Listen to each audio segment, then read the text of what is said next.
Yeah. And after elections, we always meet in the True.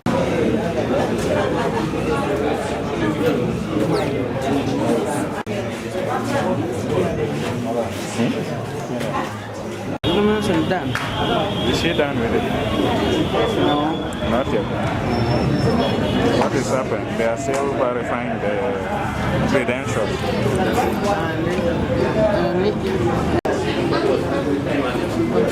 You sort it out with that.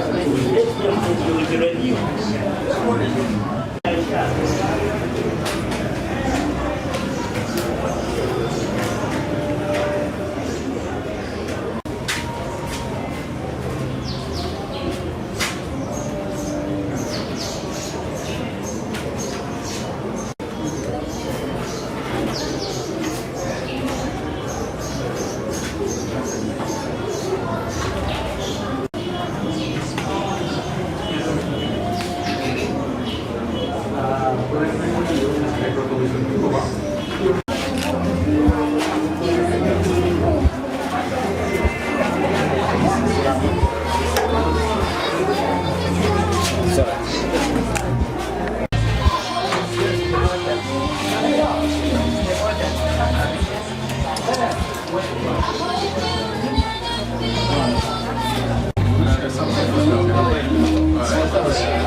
So now,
yeah, the one who's there.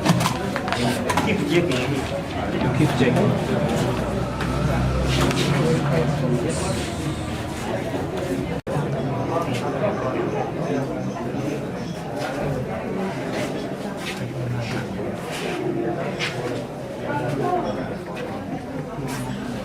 You are most welcome, all in your categories and all protocol observed.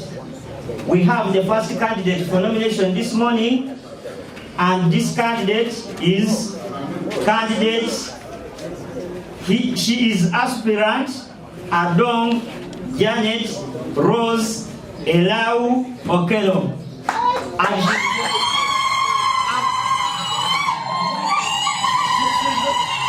for the NRM party, I've not nominated her yet. Yes. Now I beg to declare as returning officer Dokolo, Electoral Commission, that now candidate Adongo Janet Rose Elau Okelo for the NRM party has satisfied the requirements for candidature for Dokolo District Woman Representative. I congratulate you.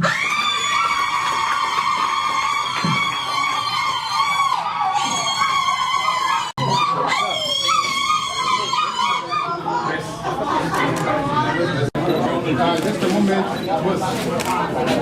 Yeah, can I pass?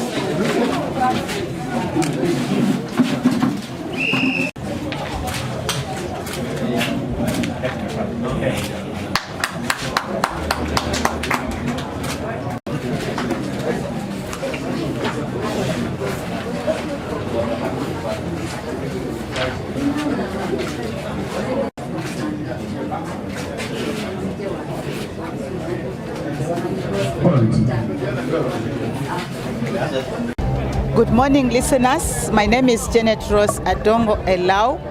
I have the pleasure to inform you that I have successfully been nominated for the Woman Member of Parliament for Dokolo District under the NRM ticket.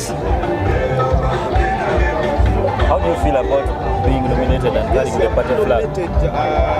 Can you tell us some of the issues you are going to focus on as your campaign? First of all, I'm excited to be nominated to meet the requirements of the nomination, and then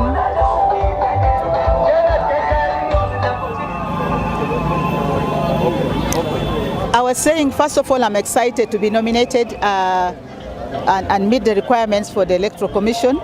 And among the things that I'm going to handle, be able to work with,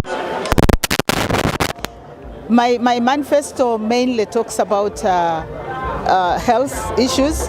In Dokolo District, we don't have a district hospital, and that is what our members of parliament have been following. Even the late Mama Cecilia, the late Ogwal, was also following about the hospital, and that is one thing that we want to follow and ensure that our people receive healthcare services that are appropriate. The other thing is about education. We have challenges with education services in our place here, and we also want our children to compete with all the other children in Uganda, because UNEB is for the whole country and our results usually is not pleasing. So we also want to ensure that our results come up and our children are also studying and getting good results. We have girls who have dropped out of schools, and these are children that are really giving us pain as parents of Dokolo. And we want to ensure that at least if we can get a skilling school for these girls in Dokolo, so that they are able to look after the children that they are produced when they are not ready for them. We have as a district, we have so many women groups that were being supported even by Mat Cecilia, and these are the women groups. I've already received a list of them during this short time that I've moved around, and we need to support these women groups to empower them and to ensure that there is at least following also the president's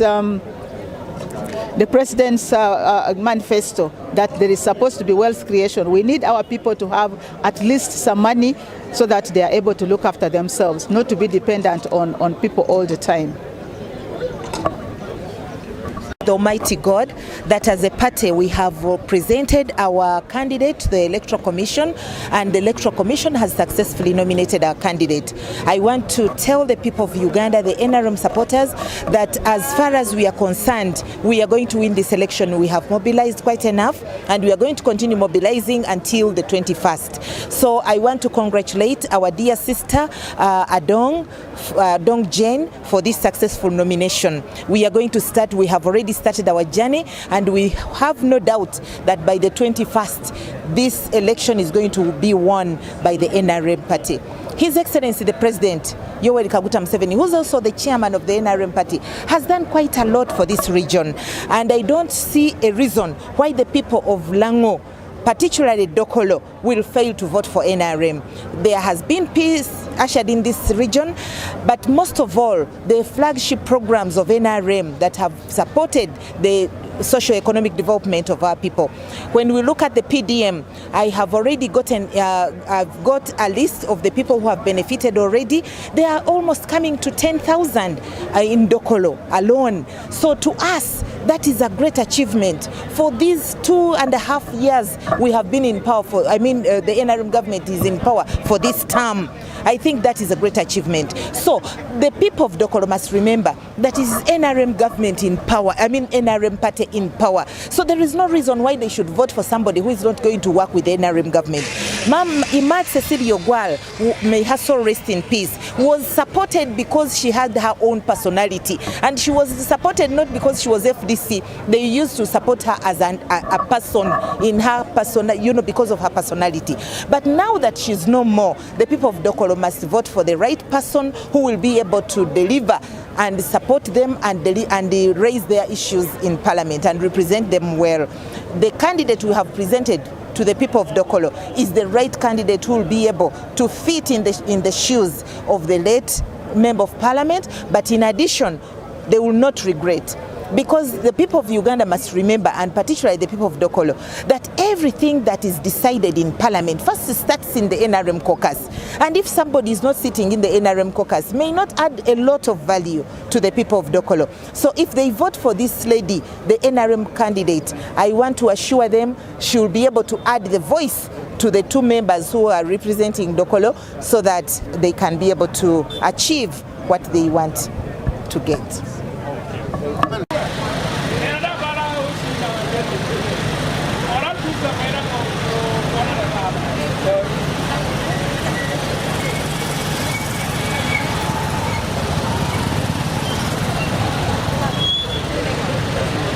I am actually the next. I'm just want to accept the voting. So that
wait, please press.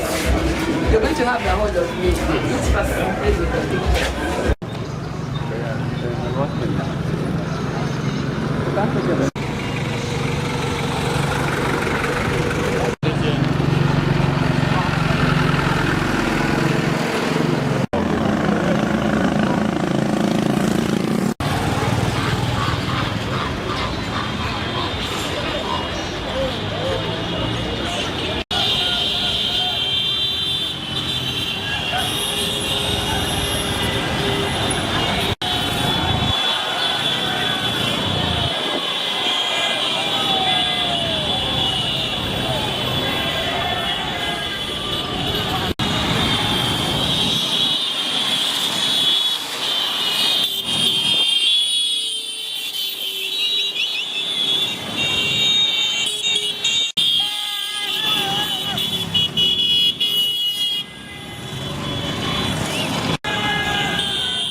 The talk show was fantastic.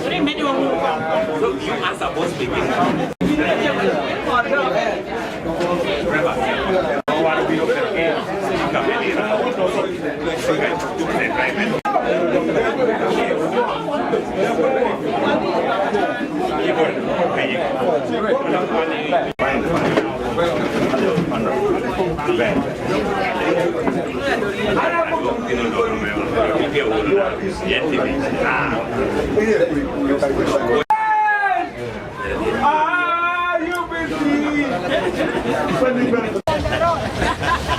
As the candidate voting? Not yet.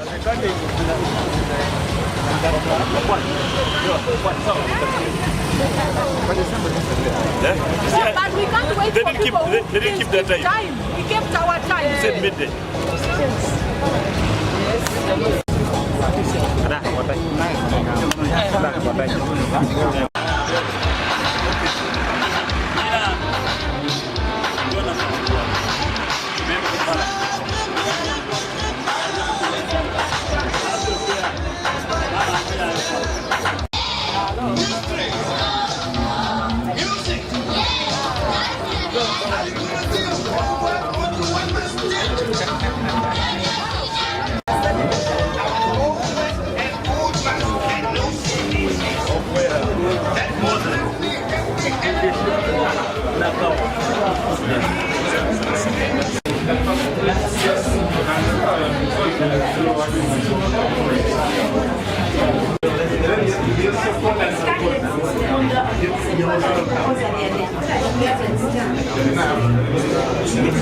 Thank you so much. I am well, thank you very much. But from the heat, it really is. Is it because of the pressure? I know. Okay, the weather. The weather. Hello. How is outside there? It's extremely hot. What was the weather? Was it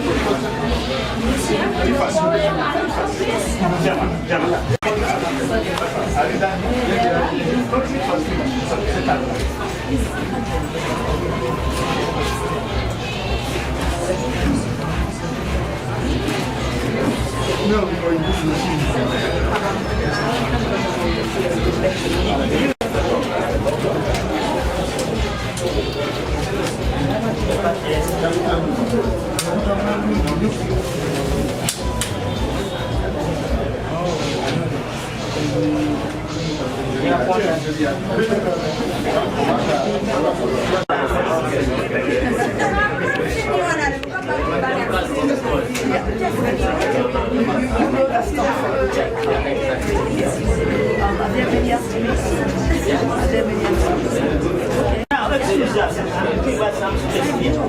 I want the candidate, the proposer, and the seconder only.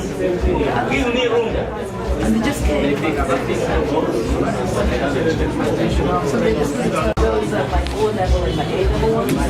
Because yeah, so I got that. The ones that come in, Then at the follow. back of your photographs, your name,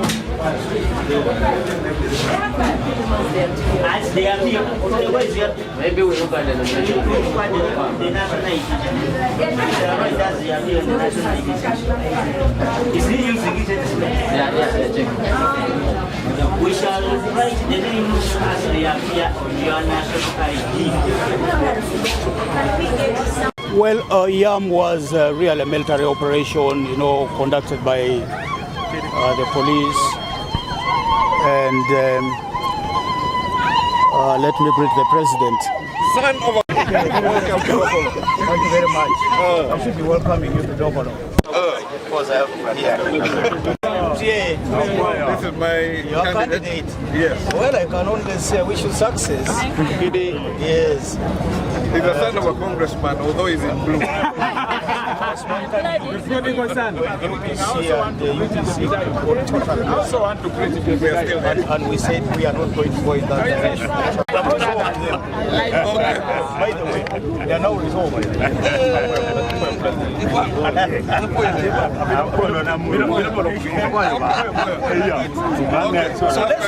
So let's run a clean campaign. It's very important that there is no violence in this campaign, that it's okay, they will not go away. So let us have a clean campaign. Let's not fight each other. At the end of the day, the best candidate should be given to the people of Dokolo. Correct. Yes. Okay. And I think that best candidate is Dr. Alwoch. That is what you think. Let's wait for the voters to That speak. is what you think. The voters will speak. No problem. Thank you. Well, drawing from the lessons of Oyam, I think that Oyam was marred by irregularities. And nobody should make a mistake about this, because the UPC won does not mean that there were no irregularities.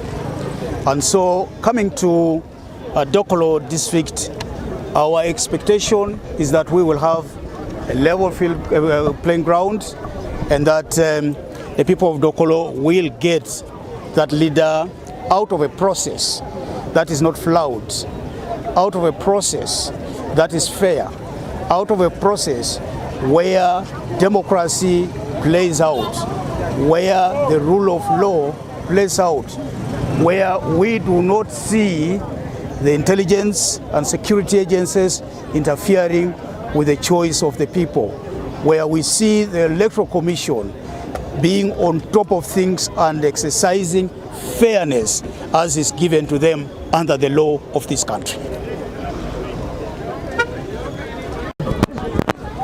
We present to the people of Dokolo a formidable candidate, somebody who is tested, well grounded in politics, somebody who has got capacity, and I think that one who is going to change the face of Dokolo.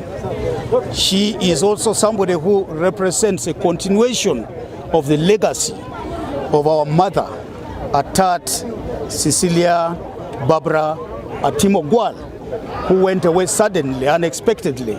May her soul rest in eternal peace. There are a lot of things that during the course of her leadership, she shared with her own daughter, that we believe she, who will succeed in Mat Cecilia Gwal, will be able to carry forward in accordance with the aspirations of the people of Dokolo.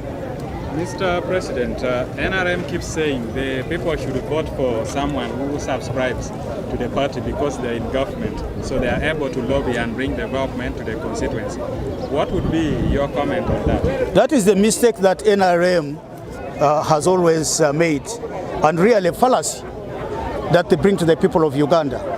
A government in power is supposed to serve the people. They should not use the excuse of having an opposition leader in an area for them not to perform.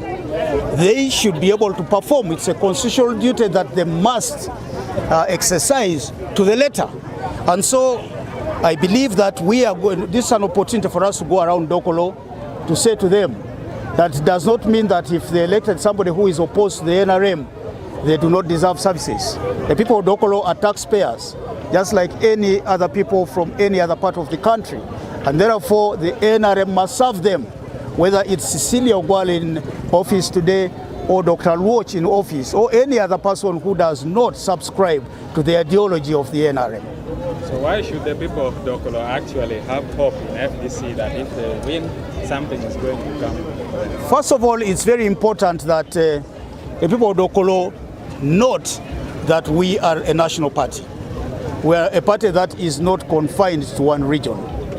But also, we bring to the people of Dokolo a competent candidate, somebody who is schooled not only in class, but on how to handle people, somebody who has got a good PR, somebody who is articulate in our expression, somebody who is knowledgeable, somebody who is well groomed.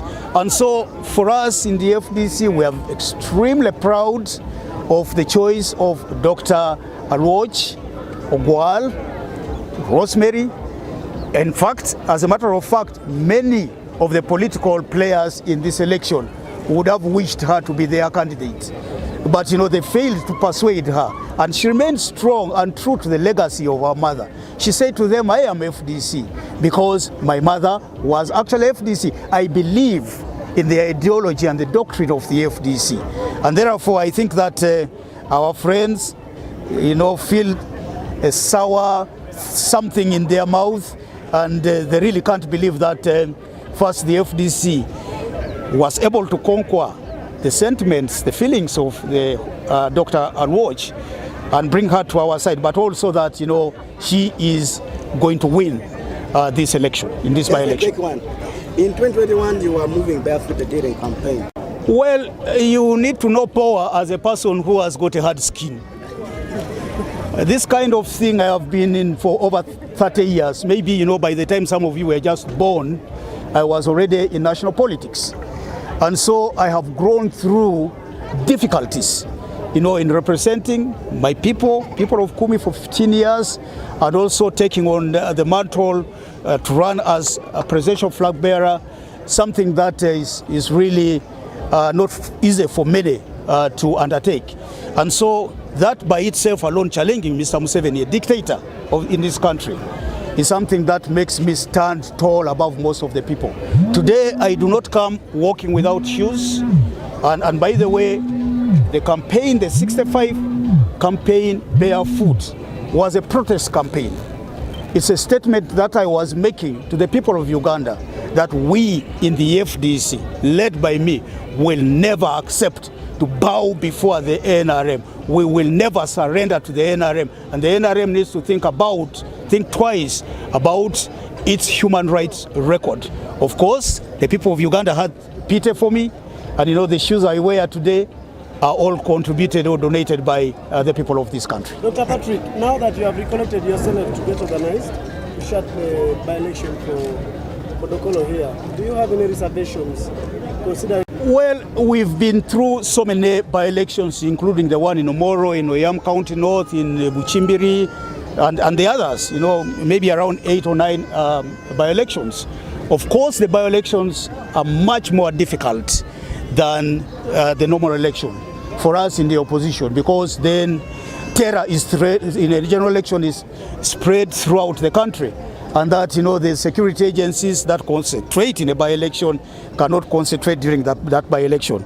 But what we are trying to do here, or what we intend to do, is to portray to the country and to the world an NRM that is abusive. And they don't remain the same. Today we are talking about the by-election in Soroti City East, just because we participated in that election and we won in that election. The consequences of what NRM did in the Soroti City East, by bringing some of us to Dokolo and locking us up in the police station, and 100 other leaders taken throughout the region and locked up in the various police institutions, is something that has discounted them in Soroti, to the extent that the person who masqueraded as the winner of that election has fled the constituency. He is not going to contest in Soroti City East, and I can say to you with all the confidence that Soroti East is one of the constituencies whose leader is now known, and that leader is the FDC Atan Moses Okia. We are not going to shut up until Akibwa Stadium is, you know, the construction is not only just started, but concluded and commissioned. That's when we shut up. You know, NRM is a very funny organization. They promise what they don't deliver. We know the many promises that they have given, including this very road that I'm standing on, from Dokolo to Ochero to Namasale. It has been promised over the years and not constructed. And so we, as the FDC, will be telling the people of Lango they should not be treated to lip service. It is only when Akibwa Stadium, which is really an eyesore, is a total national shame that John Akibwa, who won the first gold medal in an Olympics in 1972, and you know, you can count the years, almost 60 years ago, is not honored. It is an insult to the people of Lango, it is an insult to the people of Uganda, and shame upon NRM. The earlier they begin the construction of Kibwa Stadium, together with all the other promises given to the people of Lango, the better it is going to be for it. If they don't do that, this is going to be one of the campaign issues in 2026 elections. Thank you.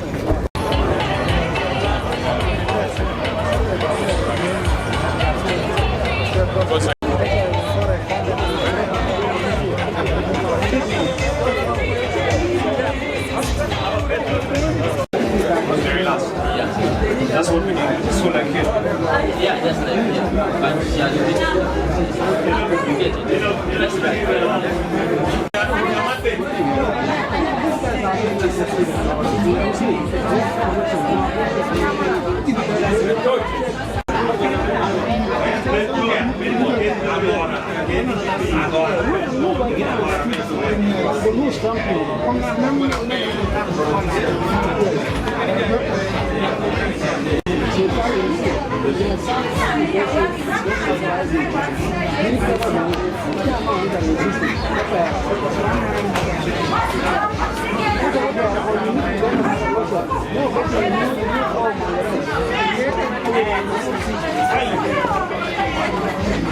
Where have you attached the original seat? Where did you find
being returning officer for Dokolo Electoral District, pursuant to the Parliamentary Elections Act 2005 as amended, Electoral, Yes.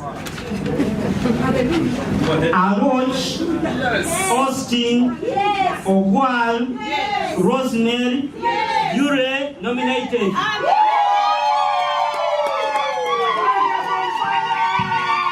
Thank you so much.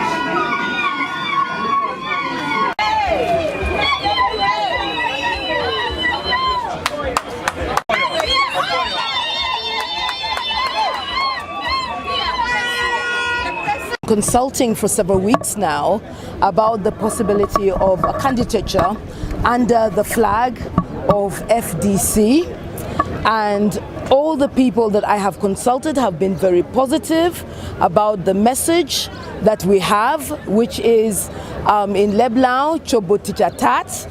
In English, it is completing the work that was begun by my late mother, the late Honorable Cecilia Atim Ogwal. All the consultations have been positive, and I have therefore been duly nominated to stand under the flag of FDC as of today, right now. So how does that make you feel? It feels great to be walking on that journey towards completing the work that my late mother began. She was, as you know, somebody who was a politician in her own right, unrivaled in many ways, and was fighting for God and country. Everything that she did was for the betterment of Dokolo, for the betterment of Lao, for the betterment of Uganda. Her work crossed international boundaries.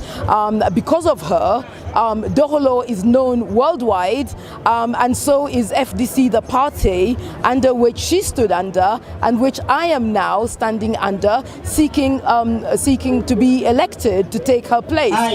But most importantly, it should be known is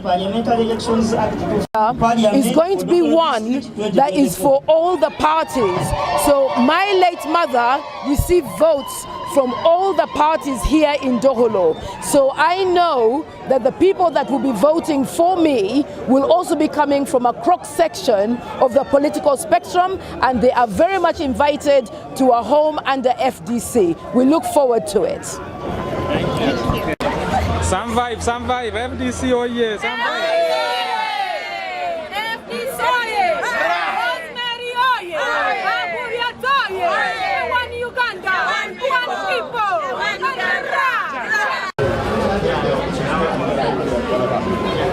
So, photographs and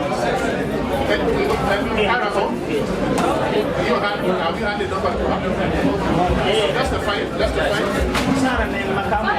So far. Okay, now we go out. But we can do it.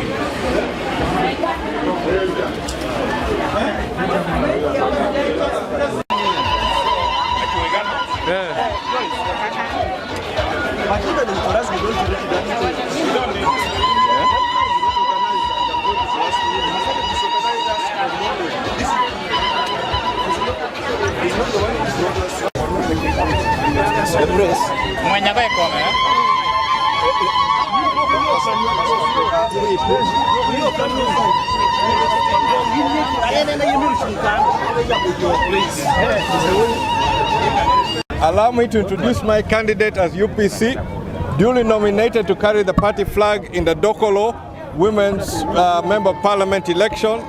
Sarah is a tested and tried politician who has contested, and we're ready to carry our flag across Dokolo and wait to hear on the 21st that UPC has succeeded. I thank you. The candidate can say something. Okay, me, I'm Sarah Aguti. I've just finished my nomination. We are ready to go and start doing campaign in every sub-counties in Dokolo district. And we wait for 21st March. That is the voting day. Thank you. How has been the process? Has it been smooth? Yeah. So why should we say Sarah is the best candidate for this race?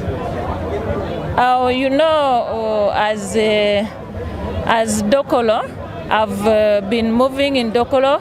I've been picking the problems of the people. I know what they want. I know I can take their voice to Parliament. What are some of the key issues you would like to address once elected? That one we shall talk about it later during campaign time. Follow the campaign and you'll get our message loud and clear. Party President, what does this victory then will mean for UPC?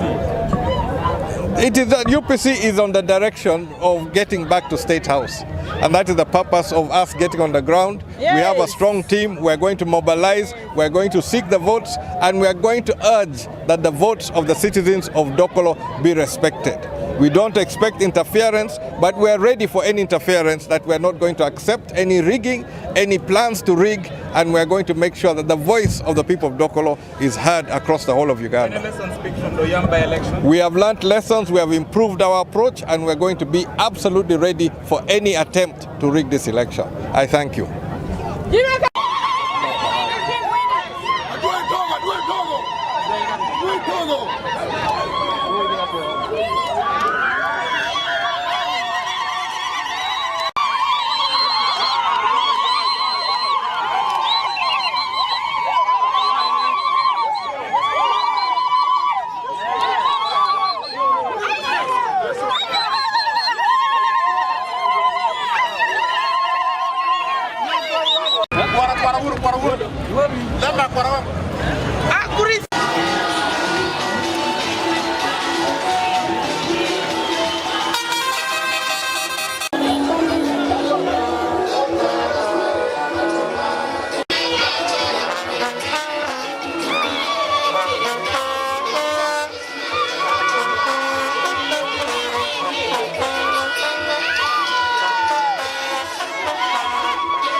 BK, please move, close the gap. Close the gap.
is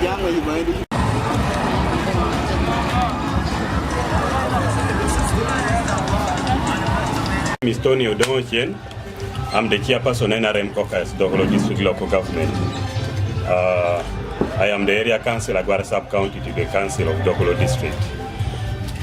Being the chairperson of the NRM caucus for Dokolo District, we are raising our concerns on issues within the party. And among these concerns that we are raising is that the party leaders at the district are not telling the chairperson of the party and the party organs at national level the truth. The truth in Dokolo District is that there are issues in the party. There are issues of corruption in the party. There are issues of embezzlement in the party. That is prompting even the flag bearer is not having enough support. The flag bearer is not having enough support to take over in this election. So I therefore suggest that if we can be given a platform to meet the chairperson of the party, His Excellency the President, then we can tell him the truth. Because we have realized that the truth is not being taken to the President. The truth is not being taken to the chairperson of the party. And if we don't have the truth being told to the chairperson of the party, we shall kill the party. And these people are killing the party. We cannot see the party dying. We cannot see the party dying in Dokolo District. When people are only targeting financial side of the party, but they are not targeting the successes of the party. So we therefore call for the party intervention at national level to come and address this matter. Leaders of Dokolo District should tell the truth to the party chairperson. And if they don't tell the truth, we shall pave ways in hallways to see that our voice is heard to the President. And come on 19th, if we can be given we can be given a platform to address the President, we are ready. Because even in the district, if you tell the truth, they threaten you. If you tell the truth, they scare you because they want to put you down so that you don't speak the truth. This is our concern. What are these issues? Maybe you sample about 2-3 of them. Okay, last week, but once, 2 weeks ago, we raised the issues. The first issue was the pledges given by the President. We wanted to remind the President, but the contradiction came when we were told, we were reported that we are fighting against the President. No one is fighting the President. We are fighting for the success of the party in Dokolo District and in the nation as a whole. Number two, there are issues of corruption and embezzlement of funds sent by central government, by the Secretariat to the district. A case in point when we had the district conference. Members who attended the district conference were not given what they were supposed to get. So these are the matters that we are bringing to the chairperson of the party. And if these matters are not addressed, the party is going to die. What were they supposed to get and what did they get? Okay, on a projection that we came not documented to us because we were not given access, we were told that the chairperson of the party at village level was supposed to have gotten 50,000.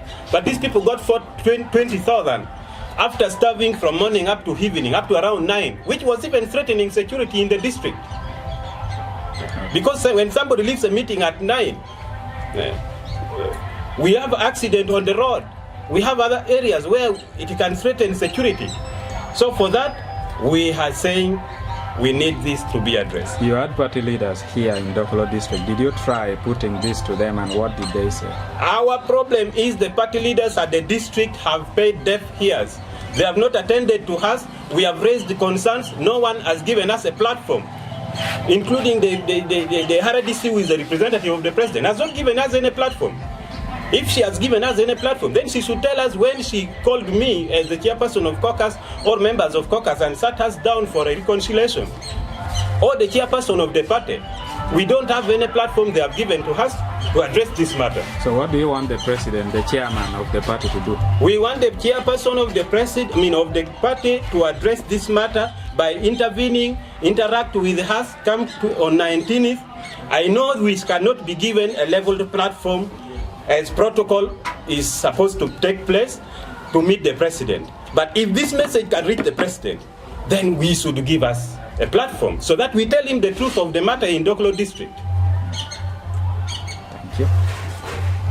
Could meet the President now, The three things I would want the president to address in Dokolo district and other places. Number one is the pledge that he made on 2016 about giving Dokolo Technical a school bus. Number two, the road that comes from Amolata direct to Tuke, which the president made a pledge that he would tarmac it. Number three, the president also made a pledge about the president made a pledge on the. No, leave it on that one. There was a pledge on, but those are the two issues, the main two issues. Then the issue in the issue of contradictions in the party. Those are the the areas I would want the president to give me a platform to address. And maybe to. So you are not willing to share. You are only willing to share it with the president. Is that what you are trying to say? We are willing to share it with a platform, but the platform should be leveled. It should not be by threats. It should not be by force. It should not be by giving us.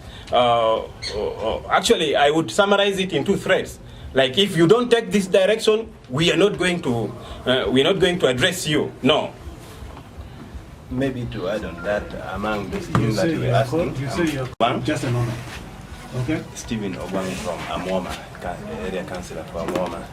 To add on some of those issues that the challenge that we have here, we have a number of issues. First of all, rural electrification project is not actually working in Dokolo. If you see in Dokolo North, where I come from, a number of sub-county has not gotten a power line as I talk right now. Yet, if you go to any other places, you will find power in all the sub-counties.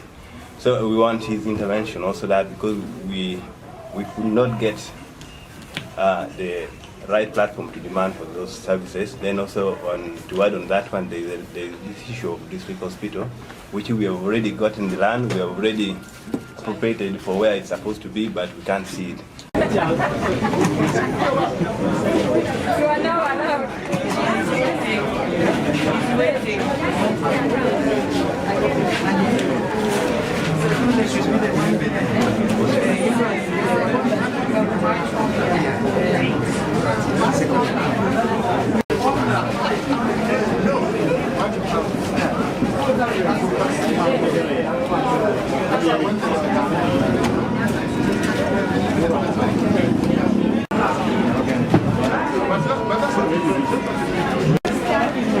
I, being a returning officer for Dokolo Electoral District, pursuant to the Parliamentary Elections Act 2005, as amended, declare Ageno Harriet, duly nominated as the candidate contesting for election as District Woman Representative Parliament for Dokolo District 2024. Congratulations. People power!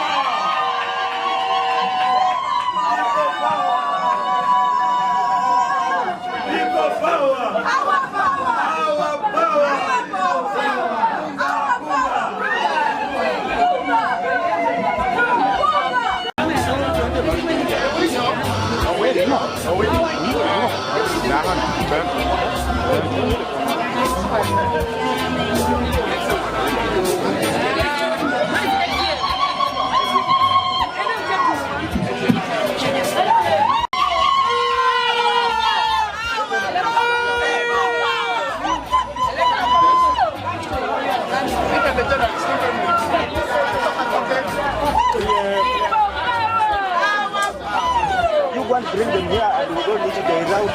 You come this. Duly nominated, that is Honorable Harriet. I think it is important that as the acting president, I hand over and present the duly nominated flag bearer for National Unity Platform Party, the Right Honorable Harriet, and we are here to win. Amen. If people's power, our power. If people's power, Our power. Konga Uganda. Kunga. So tell us Now that you've been duly nominated, what are some of the things that the people of Dokolo should expect from you in case you to win? Thank you so much. I want to take this opportunity and thank God for allowing this day to happen. My name is Arieta Geno Nenkerediro. I am so happy that today I've been officially nominated. I've been verified and all my accreditation went on well, and I stand here to stand with my party as truly nominated for Women Member of Parliament under National Unity Platform. Amironia modlwak medoholo ateko biuni antin o yera me Electoral Commission eno yera me chung ilwak medoholo da atia koboni ininde piarewi achiel inen unu kede diro pien atia korka kwera me wari Parliament. So what should they expect? What are you going to do for the people of Dokolo if you go to Parliament? Yes. As I take this mantle, I've always said that I am a servant leader. I have come to serve the people of Dokolo. Yes. I have come to be transparent. Yes. I have come to rise this district. Yes. I have come to be the voice of the voiceless. Yes. I have come to work with the women. I have come to promote the education of girl child. Yep. I will do this in a unique way that in bars we have condoms, but in schools our parents are buying sanitary pads for our girls. So I am going to advocate and also lobby and connect with other people to make sure that in all the primary schools we have reusable sanitary pads.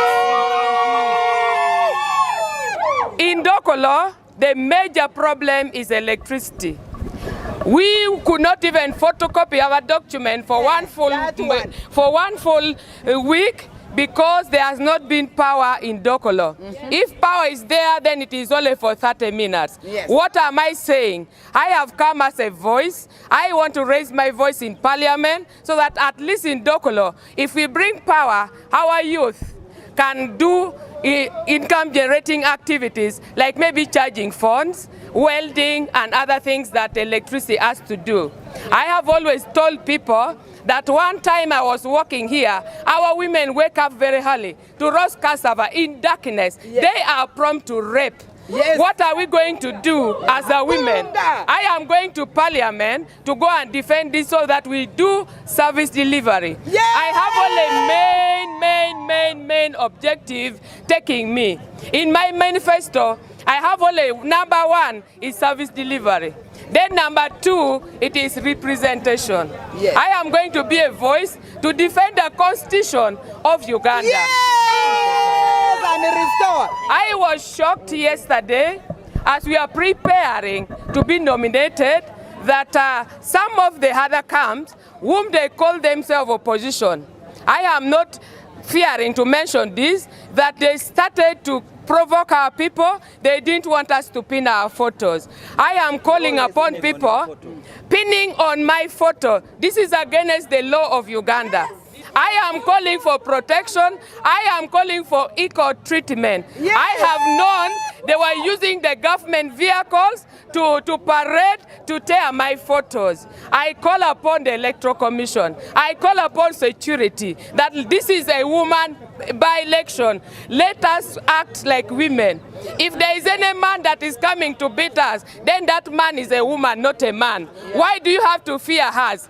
I have come to represent the people, and I know I'm going to take this mantle because I am a better representation for Dokolo district. Yeah.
This time.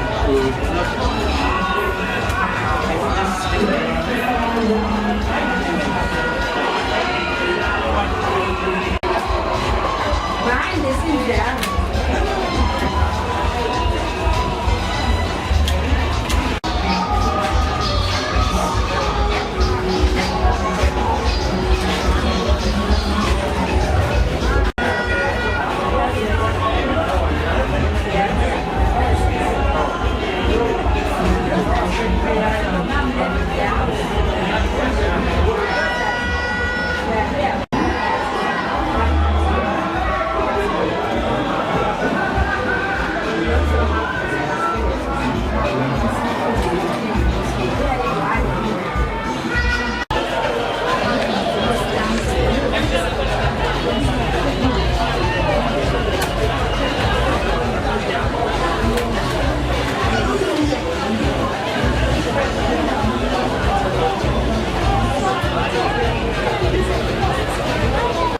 That last moment and they say you don't qualify. I think I can collapse.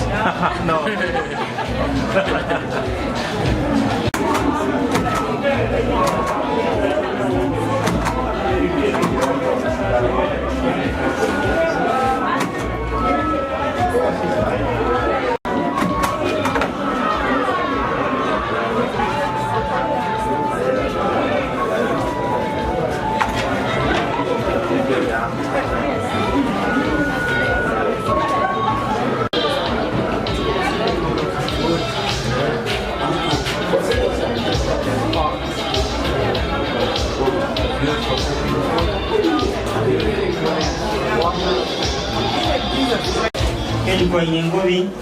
Being returning officer for Dokolo Electoral District, pursuant to the Parliamentary Elections Act 2005, as amended, declare Lalam, Grace, Hannah, duly nominated as candidate to contest for the elections as District Woman Representative to Parliament for Dokolo District 2024.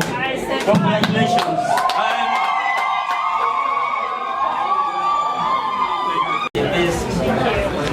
And now you first the other side is like the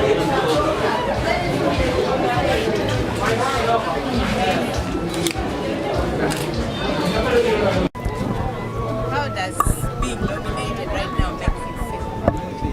And what are you going to do? Tell us your experience up to the time of nomination. Then you tell us how you feel now. Thank you very much. I'm Dr. Lalam Grace Anatine.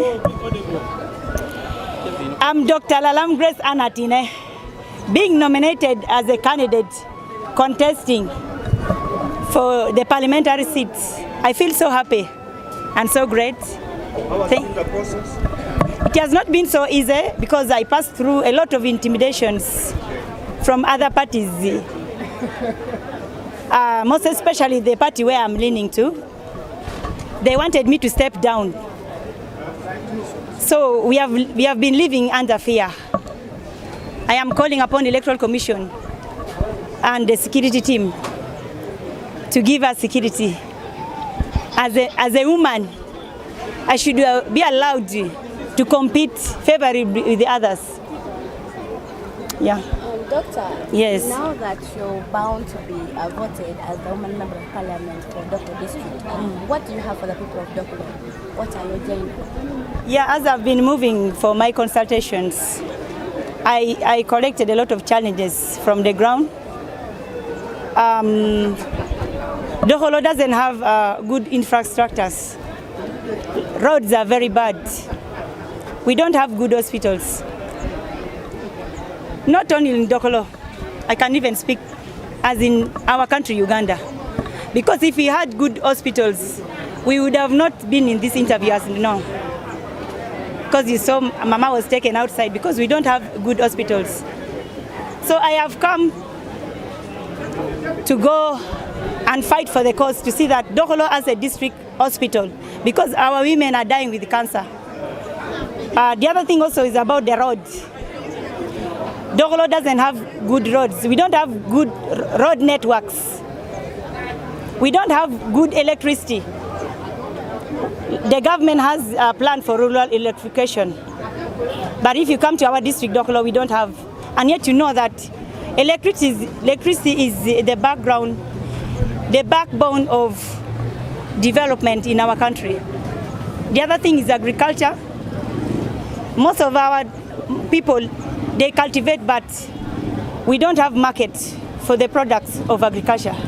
So if elected, I will go and work hand in hand with the other MPs following the manifesto of the current ruling government to see that we implement the agriculture. And other things also is education. You can agree with me that Dokolo did not perform well. And the only riches we have is education. When a nation is not educated, what do you think of that nation? I have a background of education.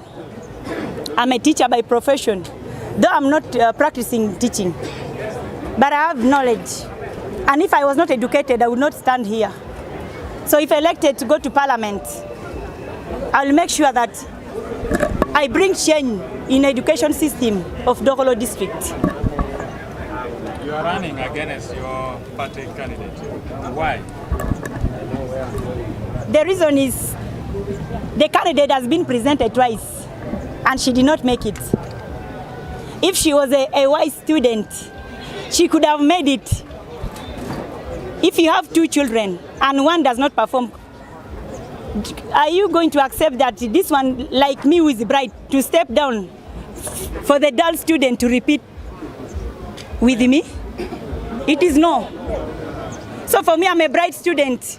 I call upon the voters of Dokolo to vote for me because I'm bright and I'm not going to fail. Wait and see. Maybe doctors can push you back. Yes. We notice you didn't choose the same route as... They wanted to arrest me so that I don't nominate. But thank God that I am here. I've been receiving a lot of threats. That's why I was calling upon the Electoral Commission. As a woman, they should give me security. Threats from security, from the party where I left. Because I am contesting with the voice of the people of Dokolo, not the party.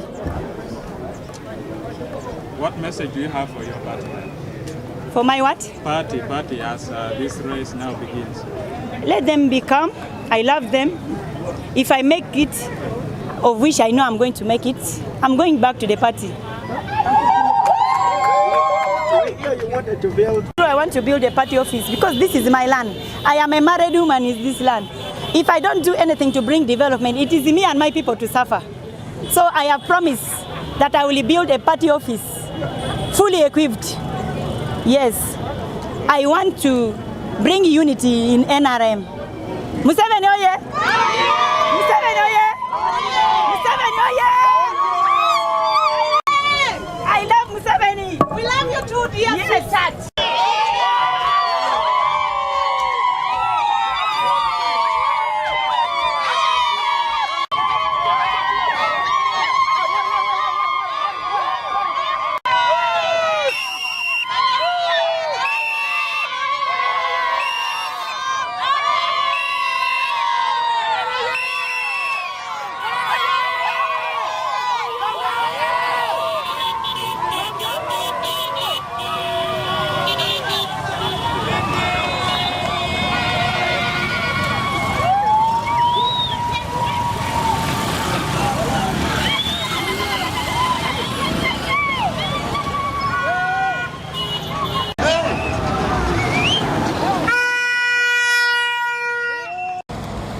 Well, first of all, from 12th February last month,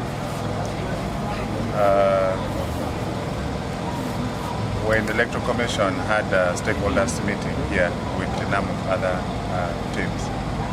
As police, we've been prepared from then. And so far a number of activities have taken place, among which includes voters verification and consultation. We have not had a chance to get bad reports from the field, and I believe that that should be the trend. Even today that we've had nominations of the candidates, you witnessed by yourself that there had been a lot of excitement, but with no anything in connection to going against the electoral laws. We want to encourage members of the public, the candidates themselves, their agents, and all the supporters that tomorrow next they'll have to harmonize with the returning officer on their campaigns program. We would like to warn that those ones who will go against the grounds that have been identified for each candidate, definitely they will have gone against the program. So it means that we will not be able to accept such kind of things. We encourage them to follow the electoral laws such that at the end of the day we're able to secure the day from 18th when we shall be having voting of the special groups, then 21st voting of the woman member of parliament. People should not forget that as we have all taken our mind towards this by-election, the criminals will always take advantage of this period to do other things. So we urge members of the public to remain vigilant and alert and inform police timely for purposes of quick responses to whatever incidences that may arise. Thank you. There were some issues with the traffic flow, excited supporters blocking the roads and so on. What do you make of that as police? Yeah, I think that was a small gap. Our members of the various parties could not have understood the trend of today's event. It was not proper for them to come in a convoy in that manner. But we're grateful that we were able to manage it and everything went on smoothly. We didn't register anything wrong.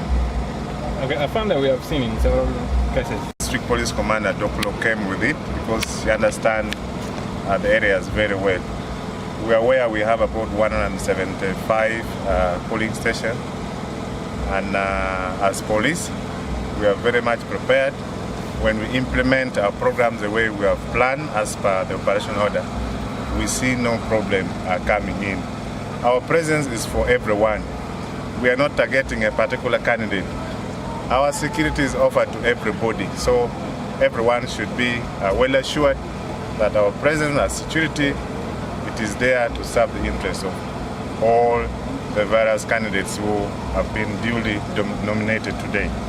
I found that I do not speak for resident district commissioners, but I know as an RDC coordinates the security of a district. So we have not had that scenario as police that something like that is taking place.